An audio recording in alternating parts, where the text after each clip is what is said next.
வணக்கம். என் பேர் வெங்கட். இப்போ இன்ஸ்டாகிராம் சேனலில் என்ன நீங்கள் பார்த்துருப்பீங்க. பிபிடிஓ சேனல் மூலிமா நான் கடந்து வந்த பாதையை உங்கள்கிட்ட சொல்ல போகிறேன்.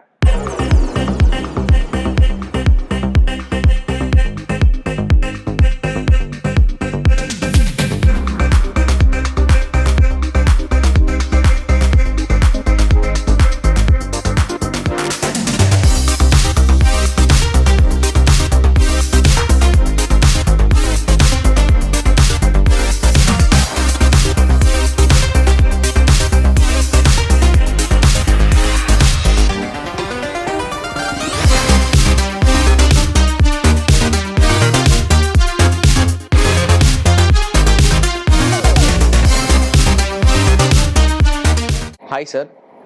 நீங்கள் பாடி பில்டிங் ஸ்டார்ட் பண்ண உடனே நீங்கள் எந்த வயசில் சார் ஸ்டார்ட் பண்ணீங்க? யார் வந்து உங்களுக்கு ரொம்ப இன்ஸ்பிரேஷனாக இருந்தாங்க?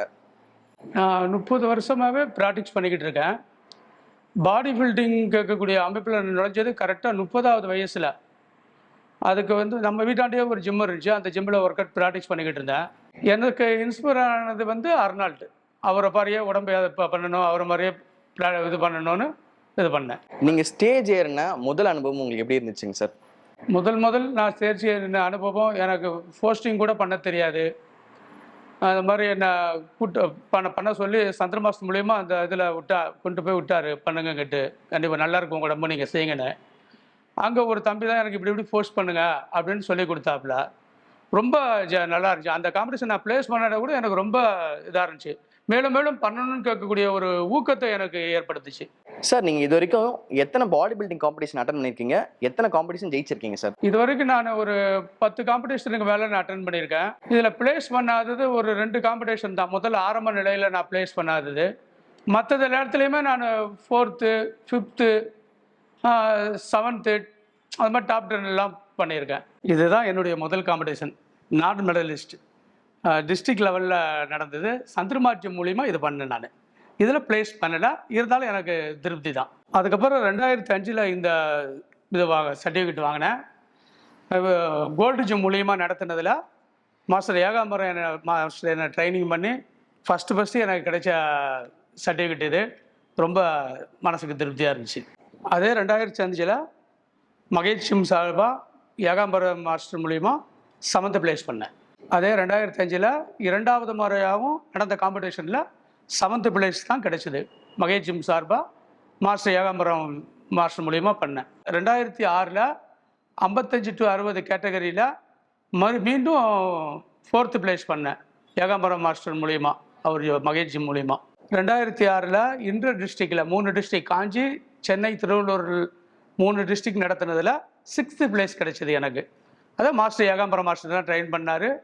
மகேஷ் ஜிம் மூலியமாக தான் அந்த காம்படிஷனும் பண்ணேன். ஒரு வருஷமாக அதுக்கப்புறம் எந்த காம்படிஷனும் பண்ணல. 2008 4th ப்ளேஸ் பண்ணேன் 55 கேட்டகரியில். அது மகேஷ் ஜிம் மூலியமாக மாஸ்டர் ஏகாம்பரம் மாஸ்டர் ட்ரெயினில். செங்கல்பட்டு மாவட்டம் மூலியமாக நடத்தினதில் எஸ் ஜிம் மூலியமாக 2 காம்படிஷன் பண்ணேன் ஒரே இதில். மாஸ்டர்ஸும் பண்ணேன். மாஸ்டர்ஸில் வந்து 4th ப்ளேஸ் பண்ணேன். வெயிட்டில் வந்து 65, 70 வந்து டாப் 10 வந்தேன். இப்போ சமீப காலத்தில் வந்து மெடல் பண்ணேன். போன டிசம்பர் 2023 முதல் மெடல் அதுதான். ஸ்டேட் காம்படிஷன் நடந்துச்சு திருவள்ளூரில். அந்த காம்படிஷனுக்காக குமாம் ஜிம் ஃபிட்னஸில் மணி மாஸ்டர்கிட்ட போய் ஜாயின் பண்ணேன். அவர் என்னை நல்லா தரமாக ட்ரெயின் பண்ணி முதல் மெடல் என்னை அடிக்க வச்சார். என் கனவு 30 வருஷத்து கனவை அவர் மூலியமாக தான் எனக்கு நிறைவேறிச்சு. அடுத்த மாதம் நடக்க இருக்க வேண்டிய ஸ்டேட் காம்படிஷனில் கலந்துக்கிட போகிறேன். அமைச்சூர் ஆணையர்கள் சங்கத்து மூலிமா இது நடக்குது. அரசனும் பிரகாசனும் ஏற்பாடு செய்யக்கூடிய காம்படிஷன் இது. முதல் 3 இடம் கிடைக்கும்னு எதிர்பார்க்குறேன். அதுக்கு தகுந்த பயிற்சியும் செஞ்சுக்கிட்டு இருக்கேன். சார், உங்களோட ஃபேமிலி அண்ட் தென் உங்களுக்கு எத்தனை பசங்க, அதை பற்றி கொஞ்சம் சொல்லுங்கள் சார். எனக்கு 2 பசங்க, பொண்ணு 1 பையன் 1. 2 பேருக்குமே திருமணம் முடிஞ்சிருச்சு. 2 கடமையும் முடிச்சிட்டேன்.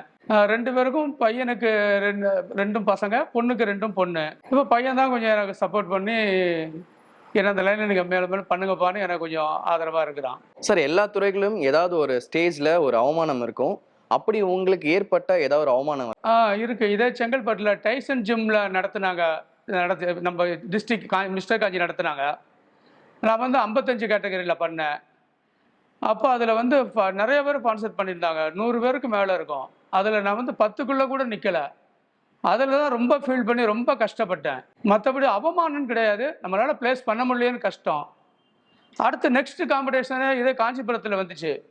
மறுபடியும் நல்லா பண்ணி மீண்டும் 4th பண்ணேன். என்னால் மெடல் பண்ண முடியல. அந்த 4th பிளேஸ் தான் 2வது கிடைச்சது.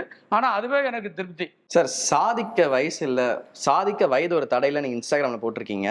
இதுலேருந்து தெரியுது வயசு வந்து ஒரு தடை இல்லைன்னு சொல்லிட்டு. உண்மைதான். இப்போ இருக்கிற பசங்களுக்கு வந்துட்டு இப்போது நிறைய பேருக்கு வந்து 35, 40ல் வந்து ஜிம் போகணும்னு நினைப்பாங்க. அந்த மாதிரி இருக்கிறவங்களுக்கு வரலாமா சார்? அப்போ இல்லை, கண்டிப்பாக இது எல்லாருமே ப்ராக்டிஸ் பண்ணணும், எல்லாமே ஜிம்முக்கு போகணும். வயசு ஒரு வித்தியாசமே இல்லை. அதுவும் இப்போ வர சின்ன பசங்கள்லாம் ஃபுல்லாக வண்டியிலேயே சுற்றுறாங்க, நடக்கிறது இல்லை, ஒழுங்காக ப்ராக்டிஸ் பண்ணுறதில்ல. கண்டிப்பாக அவங்க நல்லா வாக் பண்ணணும், நடக்கணும், ஜிம்முக்கு போகணும், நல்லா ப்ராக்டிஸ் பண்ணணும், உடம்பு ஆரோக்கியமாக வச்சுக்கணும். சார், ஜிம்முக்கு வரணும்னு நினைக்கிறவங்க முதல் ஒரு வாரம் எப்படி சார் இருக்கும் அவங்களுக்கு கிளாஸ்? ஒரு வாரம்னா ஜென்ரல் ஒர்க் அவுட் பண்ணணும், பண்ணிவிட்டு அதுக்கப்புறம் தான் ஒர்க் அவுட் ஸ்டார்ட் பண்ணணும். முதல்ல லைட் வெயிட்டாக செஞ்சு ஒர்க் அவுட் செய்யணும். எடுத்தவனையே ஹெவி வெயிட் போடக்கூடாது, எடுத்தவனையே கிளாஸ் பண்ணிடக்கூடாது, அது இதுன்னு எடுத்து. அப்படி பண்ணால் கண்டிப்பாக மசில் உங்களுக்கு டேமேஜ் ஆகும், இன்ஜூரி ஆகும். அதனால் முதல் ஜென்ரல் ஒர்க் அவுட் பண்ணணும். புஷ்அப்ஸு, புல்லப்ஸு, ஃப்ரீ ஸ்காடு, காஃபு, இப்படி எல்லாமே ஜென்ரலாக எல்லாமே பண்ணணும். அதுக்கப்புறம் நம்ம கொஞ்சம் கொஞ்சமாக வெயிட் போடும்போது நம்ம மசில் கரெக்டாக செட் ஆகும். சார், உடற்பயிற்சி செஞ்ச பிறகு என்ன சாப்பிடணும், என்ன சாப்பிடக்கூடாது சார்? பயிற்சிக்கு முன்னே நீங்கள் சாப்பிட்டு வரக்கூடிய பொருள் ப்ரெட்டு, வாழைப்பழம், பயிர் வகைகள், ஜூஸு, இந்த மாதிரி எதுனா சாப்பிட்டுட்டு நீங்கள் பயிற்சி பண்ணலாம். பால் இது கூட குடிச்சிட்டு நீங்கள் பயிற்சி பண்ணலாம். சாப்பாடு சாப்பிட்டு வந்து பயிற்சி பண்ணக்கூடாது. பண்ணிங்கன்னா உங்களுக்கு கிளாஸ் போகாது, அந்த மந்தமான நிலையாக தான் இருக்கும். இது போல் இதாக சாப்பிட்டு நீங்கள் பண்ணும்போது பயிற்சி நல்லா உங்களுக்கு இருக்கும். பயிற்சி முடிஞ்சதுக்கப்புறம் நீங்கள் எக்கு சாப்பிட்டுக்கலாம், சரியா? நல்ல பொருள். அதுக்கப்புறம் நீங்கள் எதுவும் சாப்பிட்லாம் புரோட்டீன் ஐட்டமாக.